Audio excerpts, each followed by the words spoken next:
ఏ పాదసీమ కాశీ ప్రయాగాది పవిత్ర భూముల కన్న విమలతరము, ఏ పాద పూజ రమాపతి చరణాబ్జ పూజల కన్నను పుణ్యతమము, ఏ పాద తీర్థము పాప సంతాపాగ్ని ఆర్పగా జాలిన అమృతఝరము,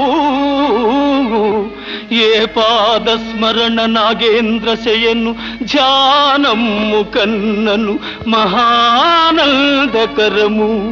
అట్టి పితరుల పద సేవాత్మమరచి ఇహ పరములకడమై తపిల్చువారి కావగలవారు లేరు లేరు ఈ జగాన వేరే. నన్ను మన్నిల్చి బ్రోవు